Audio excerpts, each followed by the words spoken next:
자, 오늘 본문 말씀 가지고 사사기강의 20번째 시간으로 선으로 악을 이기라라는 제목으로 말씀의 은혜를 나누겠습니다. 함께 우리 제목을 따라 하시겠습니다. 선으로 악을 이기라.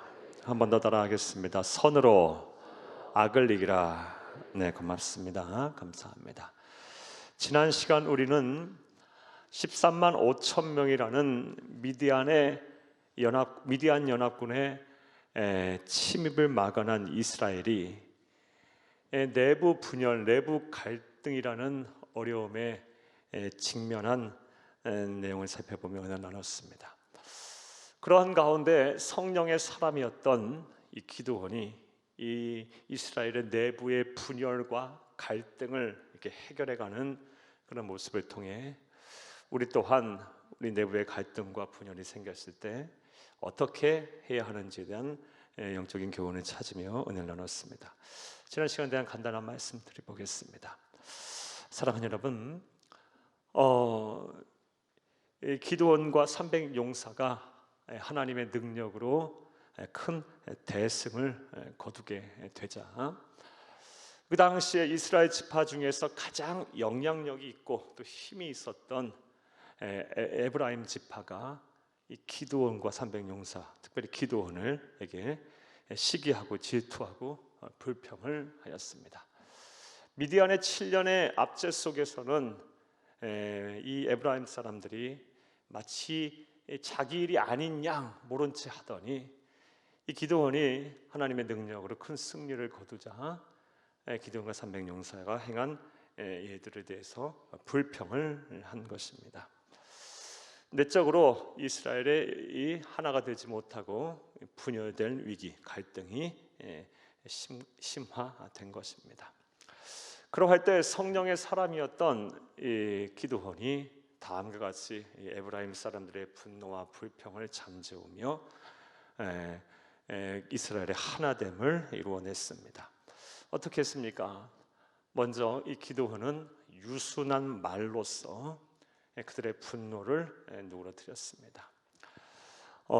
에브라임의 끝물 포도가 아비에셀의 만물 포도보다 더 낫지 아니하냐. 너희들이 무엇 하든 간에 너희들이 행한 공적이 우리가 행한 예보다 더 크지 아니하냐 하면서 그들에게 유순한 말로써 대항하지 않고 분노를 누그러뜨렸어요. 하나됨을 이루어냈어요. 우리도 마찬가지입니다. 우리 그리스도인들은 항상 입조심 말조심해야 합니다. 설령 내 하루 좀 힘들게 하고 또 괴롭게 하고 또 그렇게 해서 우리 공동체의 이 하나됨을 깨는 일이 발생하게 된다면 그때 우리 그리스도인들은 입을 딱 닫아야 합니다. 그리고 참아야 하고요. 함께 대항하지 말고 변명할 것도 없고 우리가 유순한 말로써 위로하고 사랑하고 격려하고 또 용서를 구하면 내가 먼저 용서를 구하면 다 해결되는 겁니다. 한번 따라해 보겠습니다. 감사합니다. 죄송합니다. 제 탓입니다. 이건 절 보고 하지 말고 옆에 분들 뒤에 분들한테 한번 해보겠어요. 감사합니다. 죄송합니다. 제 탓입니다. 아니 이것만 3개만 다 알고 살아도 가정이 평안할 거고 부부간에도 걱정이 없을 거고 가정, 직장, 사업장이 평안할 거고 특히 교회 안에서도 구역 안에서도 기관 안에서도 다 걱정이 없을 거예요. 그런데 그냥 한마디 하면 그거 꼭 어떻게든 그냥 들이받아야 하고 또 어디다 적어놓고 막 그런 분들은 없죠. 마음에 새겨놓고 언젠가 한번 그냥 들이받으려고 기회만 못 보시는 분들 계시면 안 돼요. 하나님이 주시는 마음이 아닙니다. 여러분, 우리 예수님을 보세요. 우리 예수님 하나님의 아들이신 분이 세상에 오셨을 때 그 누구도 알아보지 못했어요. 모욕과 천대를 하면서 네가 하나님의 아들이냐, 네가 그리스도냐, 네가 메시아냐, 네가 유대인의 왕이냐 그랬대 입을 딱 다무셨어요. 도살장에 끌려갈 어린 양처럼 가는 양처럼 순한 양처럼 입을 딱 다무셨어요. 사랑하는 여러분, 우리 예수님이 말씀을 못 하셔서 안 하셨겠습니까? 입을 딱 다물어야 하나님의 뜻을 이룰 수 있기 때문에 그런 거예요. 사랑하는 여러분, 하나님의 뜻을 이루어야 돼. 우리 공동체가 하나 되는 게 중요한 거예요. 이게 하나님의 뜻이에요. 가정이 하나가 되고, 부부간에 하나가 되고, 또 교회가 하나가 되고, 삶의 자리가 하나 되는 게 이게 하나님의 뜻이에요. 여러분, 유순한 말로써 기드온이 했던 것처럼 우리 또한 그래서 하나됨을 지켜나가야 할 줄로 믿습니다. 또 성령의 사람이었던 기드온이 어떻게 이스라엘 하나됨을 이룰 수 있었을까요? 내부 분열과 갈등 앞에서 그는 상대방을 인정함으로써 내부 분열을 막아낼 수 있었어요. 사랑하는 여러분, 누가 봐도 이 미디안과의 전쟁에서 큰 공로를 세운 사람은 기드온과 300용사예요. 여러분, 300명이요 13만 5천 명과 싸워 이겼어요. 이게 쉬운 일입니까? 기적이에요. 기적이에요. 엄청난 희생과 헌신이 필요했던 거예요. 그런 하나님 능력으로 함께 하셔서 이겨냈어요. 그리고 이 패퇴하여 도망가는 이 두 명의 왕과 이 미디안의 잔당들을 추격하여 에브라임 사람들이 승리를 거두었어요. 누가 봐도 기드온의 공로가 큽니다. 300용사의 공적이 커요. 그런데 기드온은요, 자신의 공로보다 너희들의 공로가 더 크다라고 인정을 했어요. 또 실상 또 생각해 보면 그렇지 않아요? 전쟁의 시작을 하면서 그 기세를 꺾은 공로도 크지만 누군가 전쟁을 마무리하는 그 공로도 크지 않겠습니까? 마무리하는 것도 필요한 거예요. 그러하기에 상대방을 인정함으로써 그들의 공로를 치하함으로써 이스라엘의 하나됨을 지켜냈어요. 우리도 세상을 살면서 우리가 견지해야 될 자세가 그런 자세예요. 항상 상대방을 인정하는 거예요. 왜 사람들이 분노합니까? 왜 화를 냅니까? 왜 갈등이 일어납니까? 사람과의 관계에서 상대방을 인정하지 않기 때문에 그래요. 모욕하기 때문에 그래요. 무시하기 때문에 그래요. 무례하게 행하기 때문에 그렇지 않겠어요? 간단한 거예요. 상대방을 인정하면 돼요. 인격적으로 인정하고, 무엇보다 우리 그리스도인들은 빈부귀천 남녀노소를 다 가리지 말고 다 하나님의 사랑하는 자녀들 아니겠습니까? 왜 하나님께서 천하보다 귀하게 여기시는 귀한 영혼들 아닙니까? 하나님의 자녀들 아니, 창조물들 아니에요? 그렇기 때문에 우리는 누구를 만나든 귀하게 여겨야 돼요. 높여야 돼요. 사랑해야 돼요. 아껴줘야 돼요. 물론 저도 매번 그렇게 하지는 못해요. 사람인 거로. 저와 여러분이 어떻게 다 그러겠어요? 우리 예수님도 아닌데. 하지만 계속해서 노력하고 힘쓰고 애쓰다 보면 어느 정도 어느 시간이 지나게 되면 우리 예수님처럼 그래야 할 수 있지 않을까요? 하는 거와 안 하고 하는 거와 어마어마한 차이가 있는 거예요. 상대방을 인정하는 것, 그게 참 우리에게 필요한 자세입니다.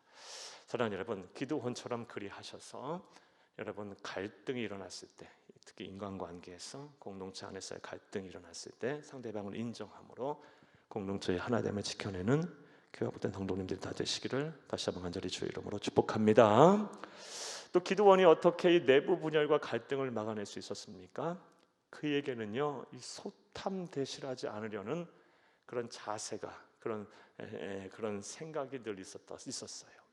소탐대실하는 게 뭡니까? 작은 것을 탐하다가 큰 것을 잃어버린다는 말씀이에요. 격언이에요. 그까지 공적 좀 줘버리면 어때? 그만한 상 그냥 줘버리면 어때? 어차피 하나님이 세우신 사람은, 사사인 사람은 자기고, 자기를 통해서 하나님께서 기적을 일으켰고 또 하나님께서 큰 일을 행하실 텐데 그까지 그까지 상 좀 줘버리면 어때요? 작은 거예요. 공동체의 하나됨은 지켜내고, 그래서 하나님의 뜻을 이뤄내는 그것이 바로 더 큰 일이에요. 그러하기 때문에 그까지 거 줘버리면서도 내부 분열, 갈등을 해결할 수 있었던 거예요. 그런데 우리가 얼마나 어리석은지요, 큰 거와 작은 거를 구별 잘 못해요. 얼마나 어리석은지 그리스도인들 가운데 그런 분들 많으리라 생각이 돼요. 또 그러지 않기를 바랍니다. 예를 들면 어떤 분들은요, 이 가정에 행복보다 중요한 게 어디 있습니까? 하나됨보다 중요한 게 어디 있어요? 부부간의 이 신뢰와 또 이 사랑보다 중요한 게 어디 있습니까? 그런데 그냥 잠시 잠깐의 그 즐거움, 그 쾌락, 그거에 미쳐갖고 이 부부간의 신뢰를 깨고 가정의 행복을 망치는 어리석은 사람들이 있어요. 우리 그리스도인들은 절대 그러면 안 돼요. 예. 사랑하는 여러분, 또 어떤 분들은요, 잘 들어보세요. 이 세상에 있다가 없어지는 것에 마음을 뺏기고, 뭐 그것이 뭐 일이 될 수도 있고, 직업이 될 수 있고, 뭐 돈도 될 수 있고, 뭐 자녀도 될 수 있고, 뭐 어떤 뭐 나의 분주함, 나의 뭐 취미도 될 수 있고, 뭐 오락도 될 수 있고, 뭐 기타 등등. 네, 있다가 없어질 것에 마음을 뺏겨서 정말 영원한 것을 잃어버리는 분도 많이 계세요. 사랑하는 여러분, 예수보다 귀한 게 어디 있습니까? 천국보다 귀한 게 어디 있습니까? 사랑하는 여러분, 영생보다 귀한 게 어디 있습니까? 사랑하는 여러분, 신앙보다 귀한 게 어디 있습니까? 그런데 그냥 그런 거 추구하다가 신앙을 다 잃어버린 분들 많아요. 연말연시가 가까워 오는데 그런 분 더 많이 생길까 걱정입니다. 내가 이 일을 해내야 돼, 이런 것들 해야 돼 하면서 정말 중요한 것들을 다 잃어버리고, 그런 것들 취한들, 손에 쥔들, 그것이 무슨 의미가 있겠어요? 사랑하는 여러분, 소탐대실하지 않는 지혜로운 성도님들이 다 되시기를 간절히 주의 이름으로 부탁합니다. 자, 여기까지 지난 시간에 대한 말씀이었습니다. 자, 이제 오늘 본문의 강의를 하겠습니다. 오늘 본문 말씀을 보게 되면 어떤 내용이냐, 지난 시간 내용과 그대로 이어집니다. 이 기드온과 300용사가 이제 요단강을 건너서 끝까지 미디안의 잔당들, 도망가는 군사들을 추격하는 내용에 대한 말씀입니다. 오늘도 한 절 한 절 읽어가면서 하나님이 우리에게 주신 은혜를 발견하는 시간 갖겠습니다. 그런 시간 되기를 간절히 바랍니다. 할렐루야. 먼저 4절 말씀을 함께 보겠습니다. 기드온과 그와 함께 한 자 300명이 요단강에 이르러 건너고 비록 피곤하나 추격하며. 아멘. 사랑하는 여러분, 우리는 지금 기드온과 300용사들이 어떠한 일을 행하고 있는지 더 잘 살펴봐야 돼요. 기드온과 그와 함께 한 자 300명이 요단강에 이르렀고 또 건너고 비록 피곤하지만 추격을 했어요. 자, 우리 이것을 한번 지도를 통해서만 볼까 봐요. 여러분 나눠드린 프린트물에도 있고요. 프린트물 보기 싫으신 분들은 화면에 보세요. 보시면 여러분 모래산 찾으셨습니까? 모래산 찾으셨습니까? 다볼산 밑에 있는 산이 모래산입니다. 그 모래산 밑에 하롯셈이라고 찾으셨습니까? 하롯셈을 경계로 두고 이스라엘과 미디안 연합군이 대치를 했어요. 그리고 여기서 전쟁이 일어난 거예요.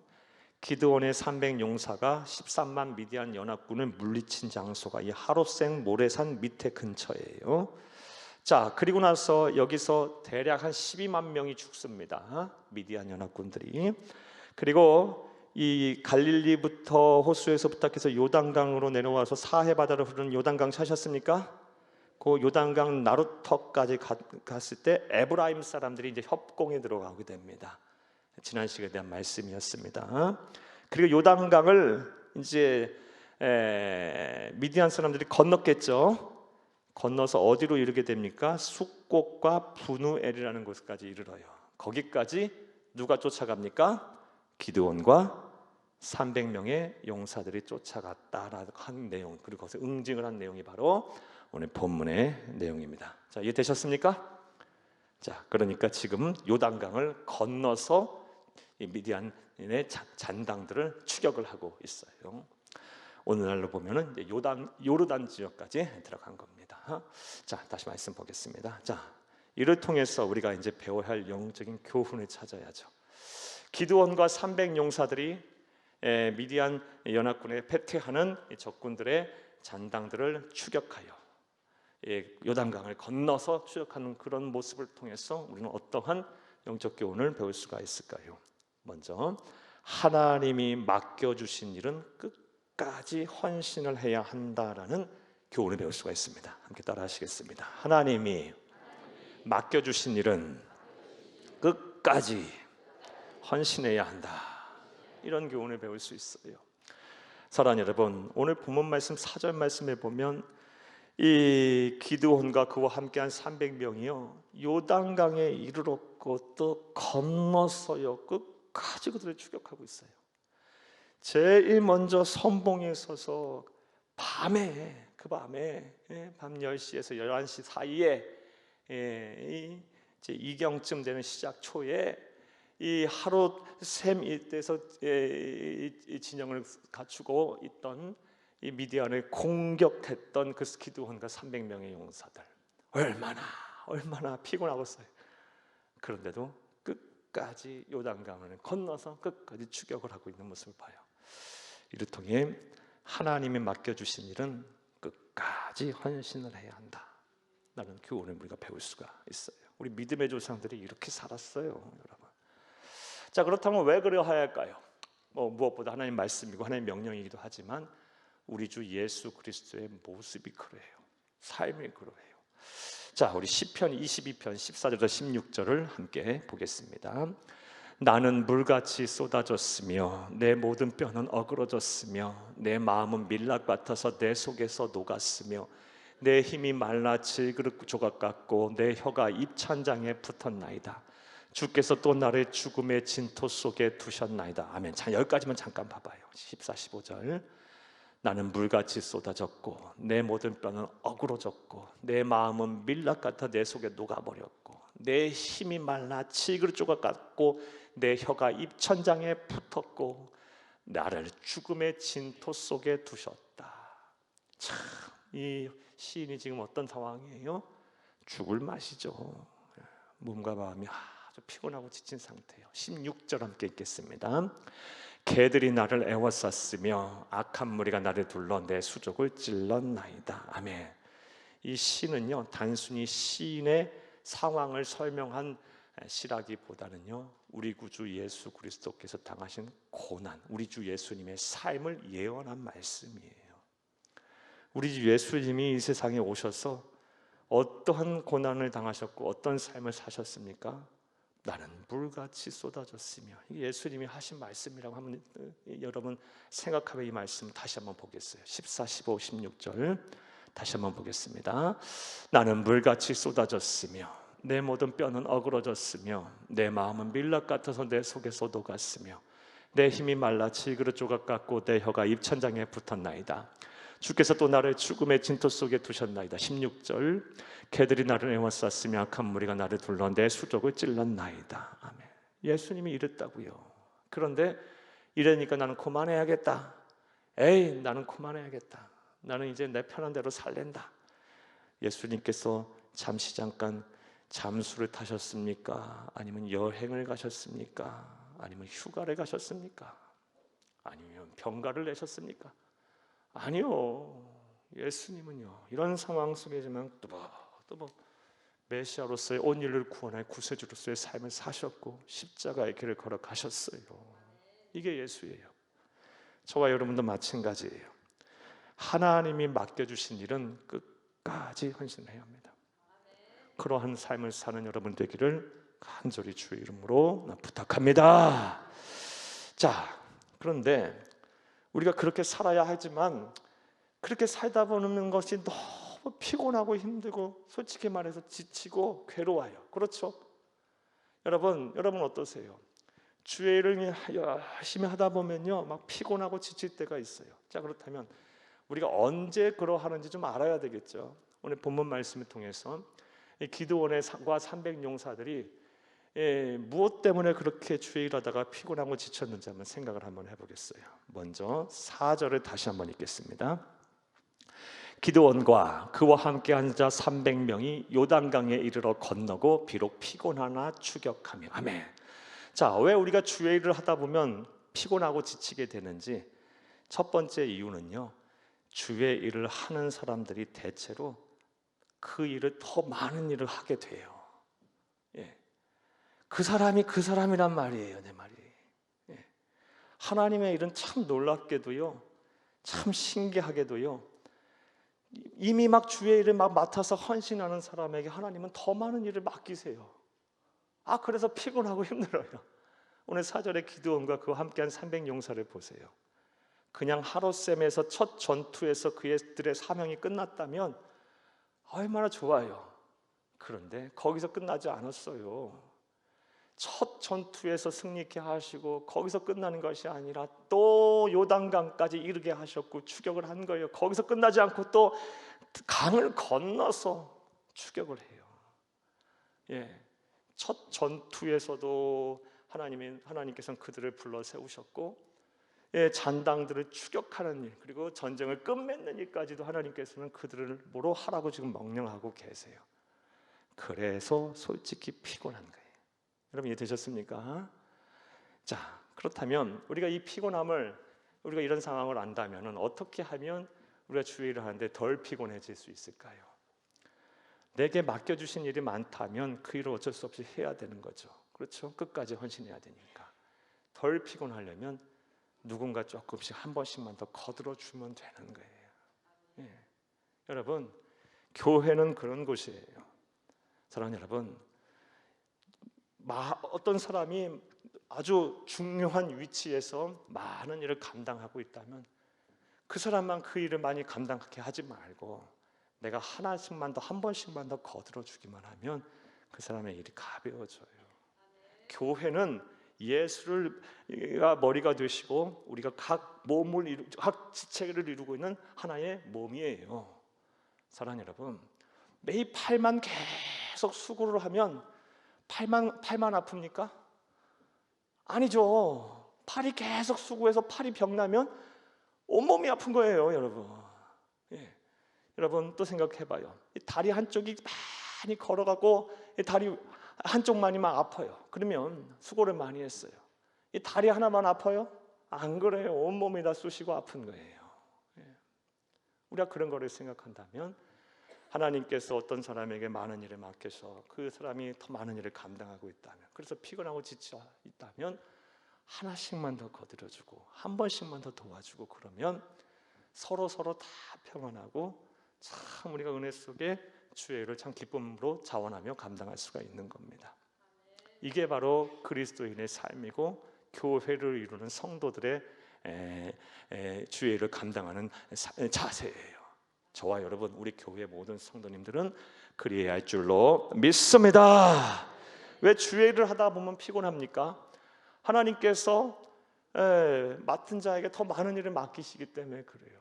그리고 하나님께서 그렇게 하신 이유는요, 뭐 여러 가지 이유와 목적이 있겠지만 더 큰 은혜와 복을 주시기 위해서 그런 거예요. 하나님은요, 게으른 자, 그리고 나태한 자, 그리고 수고하지 않는 자의 것을 뺏어서 더 헌신하고 노력하고 더 주의를 감당하는 자에게 그에게 일을 맡기시고 더 큰 복을 주시는 분이에요. 예, 참 하나님 그런 분이에요. 예. 따라서 지금 나에게 많은 일을 맡기셔서 피곤하다면 감사하세요. 반드시 하나님께서 다른 사람과는 비교할 수 없는 큰 은혜와 복을 주실 거예요. 그리고 만약 그런 사람들이 있다면 우리 교회 성도님들이 한 번씩만 더 거들어주면 되는 거예요. 또 두 번째로, 왜 기드온과 우리가 주의 일을 하다가 왜 우리가 피곤하고 지치게 될까요? 오늘 기드온과 그와 함께한 300용사들의 모습을 통해 한번 살펴볼게요. 우리 5절과 6절을 함께 읽겠습니다. 그가 숫곳 사람에게 이르러 나를 따르는 백성이 피곤하니 청하건대 그들에게 떡덩이를 주라. 나는 미디안의 왕들인 세바와 살문나의 뒤를 추격하고 있노라 하니. 6절, 숫곳의 방백들이 이르되 세바와 살문나의 손이 지금 네 손에 있다는 거냐? 어찌 우리가 네 군대에게 떡을 주겠느냐 하는지라. 아멘. 숫곳과 여러분 나중에 볼 분우엘은요, 이스라엘과 동족이에요. 갓지파 사람들이에요. 그 사람들에게 지금 기드온과 300용사가 이들이 미디안의 장단들을 쫓아가는 게 너무 피곤하고 힘드니까 우리에게 배고팠던 모양이에요. 떡덩이를 주고 좀 먹게 해라 했더니 이 숫곳 사람들이, 동족이라고 하는 사람들이 뭐라고 얘기해요?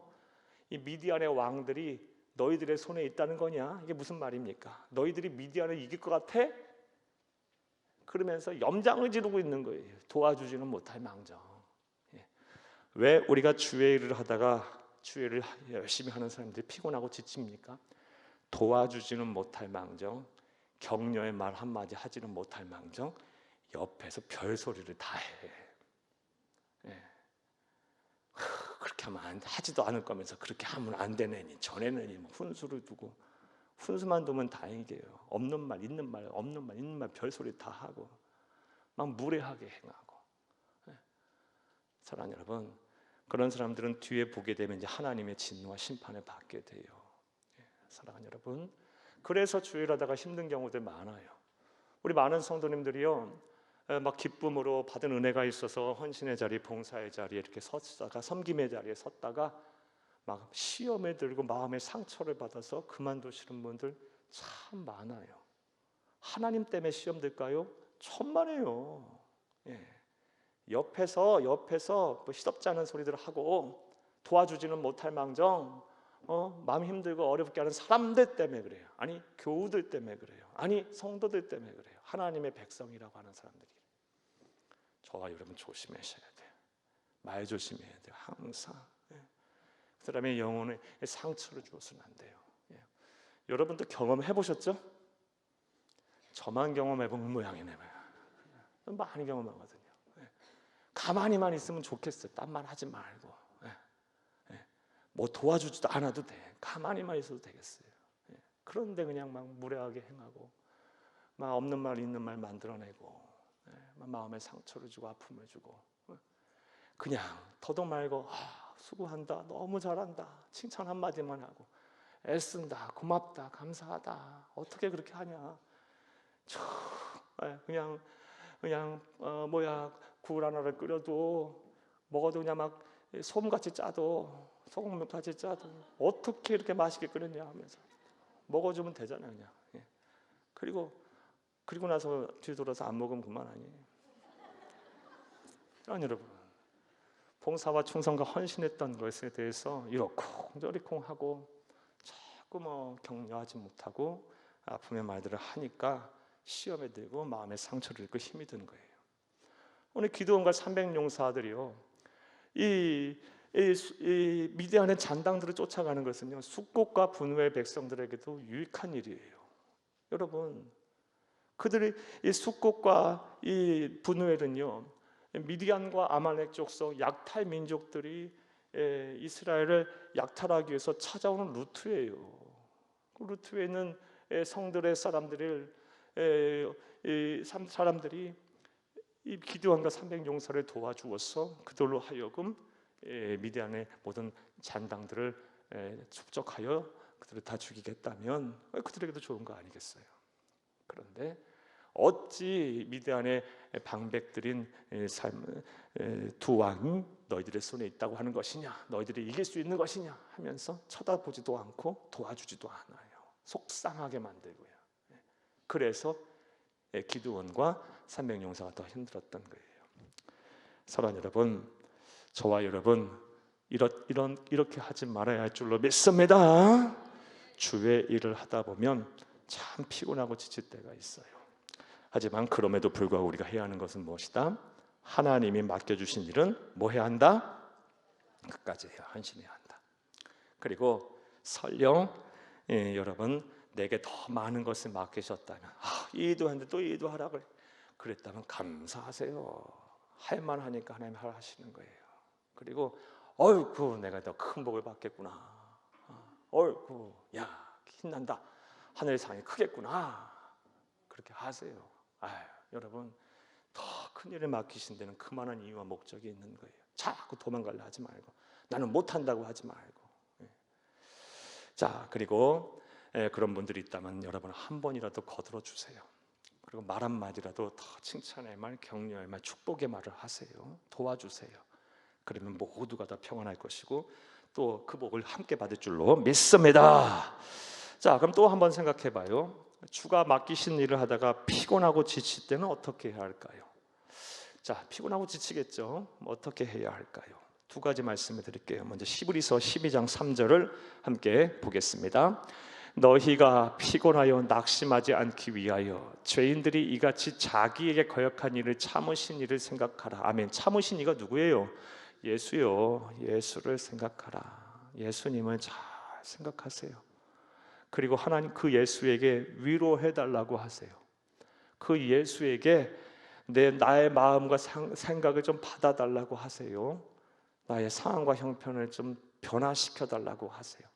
나를 좀 돕는 자를 좀 나에게 붙여주시든지 세워주시든지, 그러지 않으려면 나에게 능력을 더해 주시든지 홀로 감당할 수 있게 하시든지, 아니면 도와주시든지 사람을 붙여주시든지, 아니면 기적을 행하시든지 그렇게 해달라고 하세요.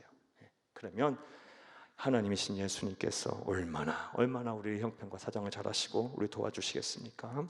한번 따라합니다. 너희가 피곤하여 낙심하지 않기 위하여 죄인들이 이같이 자기에게 거역한 일을 참으신 일을 생각하라. 이 시브리서 12장 3절을 외우세요. 다 못 외우시면 이것만 생각하시면 돼요. 참으신 일을 생각하라. 예수를 생각하라 이거 아니에요? 피곤하여 낙심하지 않기 위해서 예수를 생각하라. 예수를 생각하라. 자, 그리고 여러분 페이퍼는 안 써드렸는데요. 또 하나 우리가 여러분 피곤하고 주의 일을 하다가 피곤하고 지칠 때 어떻게 해야 하느냐? 여러분 로마서 8장 18절 말씀에 이런 말씀이에요. 이 말씀도 외우세요. 로마서 8장 18절 말씀. 생각하건대 현재의 고난은 장차 우리에게 나타날 영광과 비교할 수 없도다.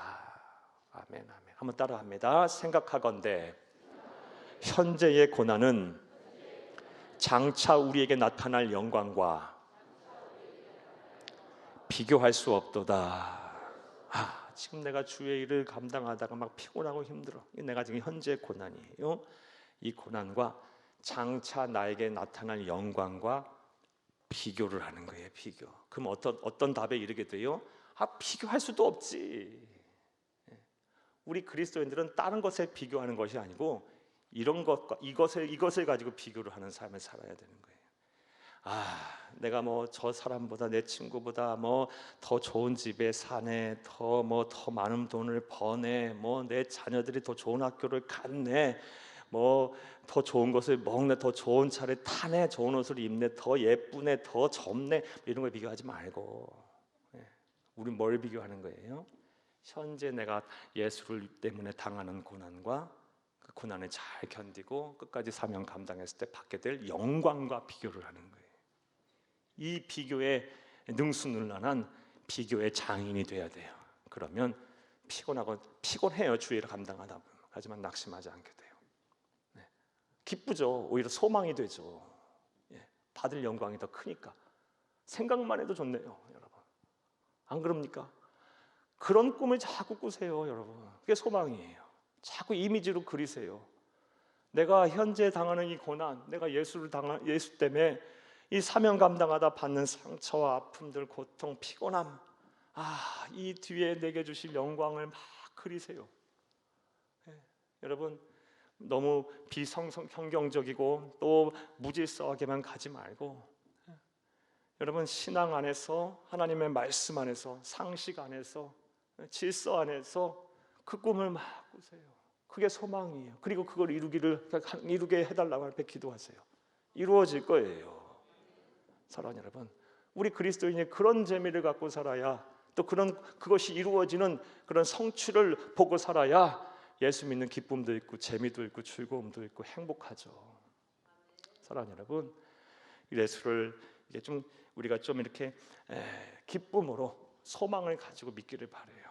그래서 현재 주가 맡기신 일을 감당하다 피곤하고 지칠 때 그것이 단순히 피곤하고 지쳐서 영적 침체에 빠지는 것이 아니라 오히려 우리의 영혼을 더 살찌우고 더 변화되는 계기, 더 성장의 계기, 더 큰 은혜와 복을 받는 계기가 되길 수 있기를 간절히 주의 이름으로 축복합니다. 축복합니다.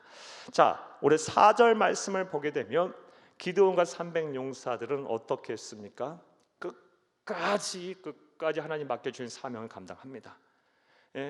하롯셈에서 첫 전투에서도 승리했는데 거기서 끝나는 것이 아니라 요단강까지 추적추격을 했고, 또 요단강을 건너서까지 가서 미디안 족속들을, 잔당들을 추격을 합니다. 자, 이게 4절 말씀이었고요. 이제 우리 4절에서 6절까지 말씀이었고요. 또 6절에서 이제 9절 말씀을 볼 텐데, 자, 이렇게 기드온이 도움을 요청했을 때 앞서 우리가 이미 살펴봤어요. 숫곳의 방백들과 분우의 사람들은 어떻게 행동했을까요? 이러한 그들의 행동을 통해 어떤 영적 교훈을 배울 수 있을까요? 이런 것을 주안점으로 두고 6절에서 9절을 함께 읽겠습니다. 함께 봅니다. 숫곳의 방백들이 이르되 세바와 살문나의 손이 지금 네 손에 있다는 거냐? 어찌 우리가 네 군대에게 떡을 주겠느냐 하는지라. 기드온이 이르되 그러면 여호와께서 세바와 살문나를 내 손에 넘겨주신 후에 내가 들과시와 찔레로 너희 살을 찢으리라 하고 8절 거기서 분우엘로 올라가서 그들에게도 그같이 구한즉 분우엘 사람들의 대답도 숫곳 사람들의 대답과 같은지라. 기드온이 또 분우엘 사람들에게 말하여 이르되 내가 평안히 돌아올 때 이 망대를 헐리라 하니라. 아멘. 6절에서 우리 9절 말씀 봤는데 도와달라고 했어요. 너희들도 사는 길 아니냐? 너희들을 살리는 길 아니냐? 우리가 이 피곤하고 지쳐서 지금 이 힘든 일을 감당하고 있는데 떡덩어리 줘 우리를 먹게 하고 우리 좀 쉬게 해라. 우리를 좀 도와줘라 했더니 숫곳방백 사람들과 분우의 사람들이 너희가 세바와 살문나 미디안의 왕들입니다.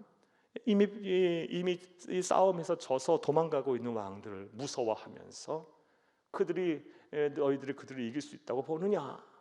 그러면서 오히려 이 기드온과 300용사의 자존심을 막 무너뜨려요. 망가뜨리려고 해요. 모욕을 합니다.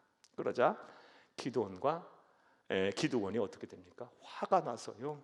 내가 승리하고 돌아올 때에 들가시와 찔레로 너희들의 살을 찢겠다. 그리고 이 너희들의 망루를 허물고 너희들 다 죽이겠다. 이런 말을 해요. 이 말이 훗날에 이루어져요. 좀 있어 보게 되면요. 자, 우선 이 기드온의 요청을 거절한 숫곳의 방백들과 분우의 사람들의 행동을 통해서 우리가 배울 수 있는 영적 교훈을 한번 찾아보겠어요. 자, 사랑하는 여러분, 왜 그들이 기드온의 요청을 거절했을까요? 간단하죠. 왜 거절했을까요? 숫곳의 방백들과 그리고 이 분우의 사람들은 기드온과 300용사가 미디안 사람들을 못 이길 거라고 생각했던 거예요. 두려웠던 거예요. 그래서 만약에 기드온과 300용사를 도와주게 되면 어떻게 돼요? 보복을 당할까 두려웠던 거예요. 훗날이 두려웠던 거예요. 그렇다고 해서 사랑하는 여러분, 그들이 기드온과 300용사가 들이 13만 5천 명이나 되는 군사들 중에 12만 명을 죽인 대승을 했다는 이야기를 못 들었겠어요? 들었겠죠. 하지만 이쪽 저쪽 뭐 한 거예요? 지금 저울질하고 있는 거예요. 그러면서 이 편도 안 서고 저 편도 안 서면서 기회만 엿보고 있는 거예요. 한마디로 그들은 기회주의자들이었기 때문에 기드온과 300용사들을 안 도와준 겁니다. 그리고 그 기회주의자가 될 수밖에 없었던 그 근원적인 그들의 마음은 두려움이 있었고요. 사랑하는 여러분, 우리가 이러한 그들의 모습을 통해서 배울 수 있는 교훈은 뭐냐? 우리 신앙인들은요, 기회주의같이 아들이 돼서는 안 된다는 겁니다. 사랑하는 여러분, 우리는 세상을 살면서요, 항상 선택과 결정 그리고 누구 편에 서야 하는지에 대한 요구를 받게 돼요. 세상으로부터요. 하나님 편에 설 것이냐 아니면 세상 편에 서야 할 것이냐. 이것이 거창한 담론이 아니다 할지라도 여러분 많은 결정과 선택을 해야 할 상황들이 오잖아요. 무엇이 하나님을 기쁘시게 하는 일인지 대부분 다 알아요. 여러분 정도 되면. 그런데 그러한 상황 속에서 우리가 어느 편에 서야 하는지에 대한 선택을 하고 결정을 해야 될 상황이 올 때 여러분 기회주의자들이 되지 마시고 분명하게 색깔을 분명하게 드러내고 신앙을 분명하게 드러내고 하나님 편에 서시기를 간절히 주의 이름으로 부탁합니다. 하나님은 이 신앙의 기회주의자들을 아주 싫어하세요. 얼마나 싫어하시는지 우리 예수님께서 이 신앙의 기회주의자들이었던 요한계시록 나오는 7개 중에 하나인 라오디게아 교회를 향한 책망의 말씀을 통해 잘 알 수 있습니다. 요한계시록 3장 15절에서 16절 함께 읽겠습니다. 내가 네 행위를 아노니 네가 차지도 아니하고 뜨겁지도 아니하도다. 네가 차든지 뜨겁든지 하기를 원하노라. 네가 이같이 미지근하여 뜨겁지도 아니하고 차지도 아니하니 내 입에서 너를 토하여 버리리라. 예수님의 말씀이고요. 이걸 환상으로 요한계시록에 요한 사도가 보고 계시록으로 남긴 말씀이에요. 차지도 아니하고 뜨겁지도 아니하다. 차서는 안 되겠죠. 뜨거워야 되겠죠. 사랑하는 여러분, 무엇을 하든 세상과 예수 앞에서 예수를 두고 이쪽 저쪽 간만 보지 말고 확실하게 예수 편에 서는 여러분이 되기를 간절히 주의 이름으로 축복합니다. 축복합니다. 우리 예수님도 이런 말씀하셨어요. 마태복음 12장 30절 함께 보겠습니다. 나와 함께 아니하는 자는 나를 반대하는 자요, 나와 함께 모으지 아니하는 자는 해치는 자니라 하라. 아멘. 중간이 없어요, 여러분. 예수님도 분명하게 하라 말씀하셨어요. 자, 우리가 기드온의 도움을 요청하는 말을 거절했던 이 숫곳의 방백들과 분외 사람들의 이 행동을 통해 배울 수 있는 첫 번째 교훈은요, 신앙의 기회주의자가 되지 말라는 말씀이에요. 이걸 한번 풀이해서 다음과 같이 썼어요. 한번 따라합니다. 성도라면 세상과 예수를 두고 이쪽 저쪽 간만 보지 말고 확실하게 예수 편에 서야 한다. 여러분, 이건 마음에 꼭 새기세요. 그리고 여러분, 저와 여러분의 삶의 가치관 기조로 삼으시고 자녀들과 후손들에게도 가르쳐야 돼요. 이쪽 저쪽 간만 보지 말고 항상 예수 편에 서야 돼요. 첫 번째 우리가 배워야 할 교훈이에요. 또 우리가 기드온의 도움을 요청하는 말에 들은 숫곳의 방백들과 분외 사람들의 행동을 보면서 우리가 배워야 할 또 다른 영적인 교훈은요, 이들도 분명 하나님의 백성이잖아요. 하나님의 기적과 또 하나님의 구원하심을 체험했던 사람들이에요. 하나님을 경외하는 사람들이에요. 그런데 이들의 모습이 이렇게 인색합니까? 왜 이들의 모습이 지금 힘들고 어려워하는, 피곤하고 지쳐있는 그 형제와 자매들을 모른 채 하고 있어요. 이거 얼마나 그들의 모습이 하나님의 백성답지 못합니까? 우리가 이들의 모습을 보면서 다음 같은 영적 교훈을 우리가 얻을 수 있습니다. 할 수만 있으면 도와주고 그리할 수 있음에 감사하자. 여러분, 이것이 바로 우리 주 예수님의 모습이었고 우리 예수님께서 하신 말씀이기도 해요.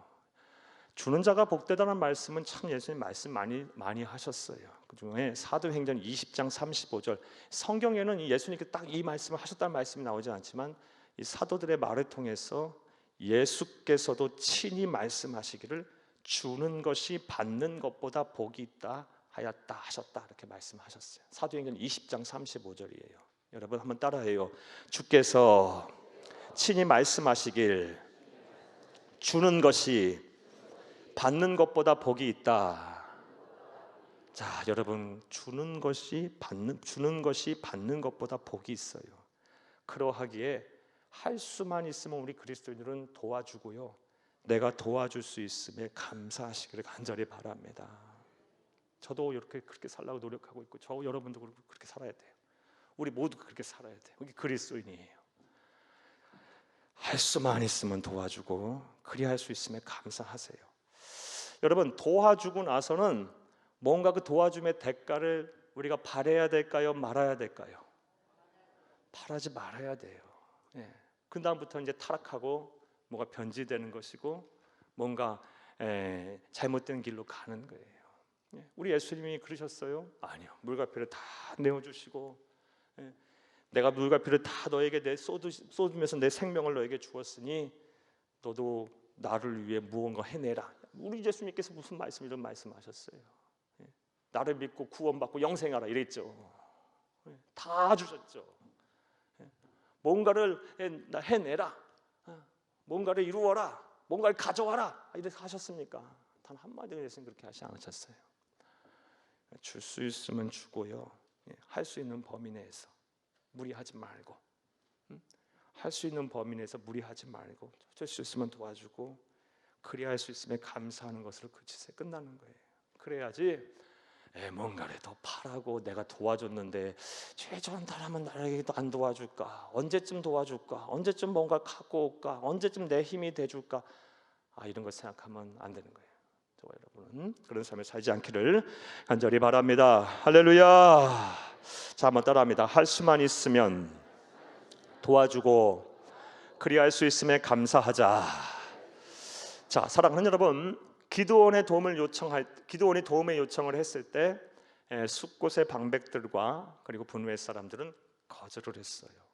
거절하는 정도가 아니라 모욕을 하면서 거절을 했어요. 자신들을 도와주는 건데, 공동체가 사는 길인데, 그게 하나님의 뜻인데도 거절을 했어요. 그들은 신앙 기회주의자들이었기 때문에 두려움 속에서 나중에 훗날 보복이 두려워서 미래를 알지 못하기에 그리했던 거예요. 자, 결국 어떻게 됐을까요? 사랑하는 여러분, 기드온과 300용사가 승리를 하게 되고요. 그들은 보복을 당하게 됩니다. 그 말씀 이제 10절에서 17절 말씀이에요. 한번 쭉 읽겠습니다. 어려운 말씀이 아니니까. 자, 그러면서 이 말씀을 통해서 또 우리가 배울 영적 교훈 찾겠습니다. 이때에 세바와 살몬나가 갈골에 있는데 동방 사람의 모든 군대 중에 칼 든 자 12만 명이 죽었고 그 남은 15,000명 가량은 그들을 따라와서 거기에 있더라. 아멘. 자, 우리 지도를 다시 한번 보겠습니다. 지도 한번 보세요. 자, 보게 되면 쫙 내려와서 갈골 나오죠. 자, 13만 5천 명이 쳐들어왔는데 12만 명이 이미 죽었고요. 15,000명만 이 세바와 살문나라는 왕을 중심으로 이 갈골에 모여 있었어요. 자, 이후에 이제 어떻게 됐을까요? 말씀 보겠습니다. 11절 읽겠습니다. 적군이 안심하고 있는 중에 기드온이 노바와 욕보와 동쪽 장막에 거주하는 자의 길로 올라가서 그 적진을 치니 세바와 살문나가 도망하는지라. 기드온이 그들의 뒤를 추격하여 미디안의 두 왕 세바와 살문나를 사로잡고 그 온 진영을 격파하니라. 13절 요아스의 아들 기드온이 헤레스 비타의 전장에서 돌아오다가 숫곳 사람 중 한 소년을 잡아 그를 신문하매 그가 숫곳의 방백들과 장로들 77명을 그에게 적어준지라. 아멘. 13절까지 말씀 보게 되면 일단 어떻게 합니까? 승리합니다. 15,000명까지 다 죽이고요, 2명의 왕까지도 잡고 이제 개선을 하게 돼요. 그러면서 이제 14절 말씀을 보게 되면 앞서 자신들을 모욕하고 도와주지 않았던 숫곳이라는 곳에 이르게 됐고요, 그곳에서 한 소년을 만나서 신문을 합니다. 빨리 풀어. 너희 방백들, 너희들 중에 우리를 모욕했고 우리를 도와주지 않았던 그 주동자들 다 풀어. 했더니 77명을 적어줬어요. 자, 15절 읽겠습니다. 기드온이 숫곳 사람들에게 이르러 말하되 너희가 전에 나를 희롱하여 이르기를 세바와 살문나의 손이 지금 내 손에 있다는 거냐? 어찌 우리가 네 피곤한 사람들에게 떡을 주겠느냐 한 그 세바와 살문나를 보라 하고 16절 그 성읍의 장로들을 붙잡아 들거하시아 찔레로 숫곳 사람들을 징벌하고. 아멘. 자, 이제 피해 보복을 하게 되죠. 지난 안 도와주었던 이 숫곳의 방백들 77명을 뭐로 합니까? 들가시와 찔레로 징벌하였다. 7절 말씀에는 살을 찢어버리겠다 그랬죠. 찢다라는 것은 어떻게 찢다는 말이 아니고요, 이런 뜻이에요. 정확한 히브리어 원어적인 의미는요, 짓누르다. 그러니까 짓누르는 게 어떻게 하는 거예요, 여러분? 절구통에 내용물을 넣고 절구 공이로 쾅쾅쾅 찢는 게 바로 짓누르는 거예요. 들가시와 찔레로 사람을 그렇게 참혹하게 죽인 거예요. 자, 이들의 행동에 대해서 조금 이따 평가합시다. 17절 읽겠습니다. 분우의 망대를 헐며 그 성읍 사람들을 죽이니라. 역시 똑같이 피해 보복을 합니다. 자, 사랑하는 여러분, 기드온의 도움을 요청했던 사람들, 요청을 거부했던 숫곳의 방백들과 그리고 분우의 사람들은 이런 피해 보복을 당해 다 죽게 돼요. 자, 그러면 다음 같은 데 생각을 해봐야 되겠어요. 이를 자행한 기드온과 300용사의 행동을 정당한 행동이라고 우리가 생각할 수 있을까요? 아니요. 하나님은 그런 분이 아니에요. 사랑하는 여러분, 하나님은 원수까지도 사랑하라고 말씀하셨어요. 하나님의 뜻이 아니에요.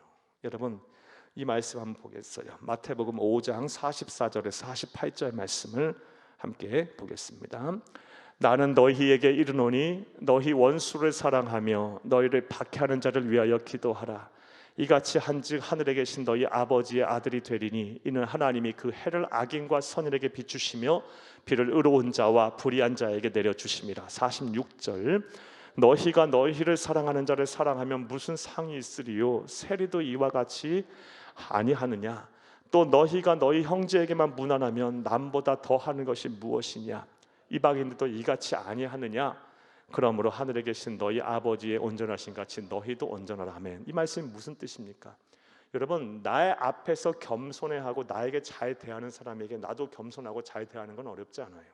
그렇죠? 그게 뭐가 어렵습니까? 나에게 막 아주 나이스하게 대하고 아주 내 앞에서 겸손하고 나에게 막 친절을 베푸는 사람에게 나도 친절하게 대하고 겸손하게 행동하는 게 뭐가 어려워요? 하지만 문제는 내 앞에서 막 교만되게 행동하고 막 나를 막 들이받고 나를 막 미워하고 나를 막 괴롭게 하는 사람들에게 내가 사랑하고 용서하고 막 친절하게 행하고 겸손하게 행하는 것이 어려운 거예요. 그런데 예수님은요, 그것을 해내라고 합니다. 해야 한다라고 말해요. 그래야 하나님의 아들이고 그것이 하나님의 온전한 뜻을 이루는 거라고 말씀하고 계세요.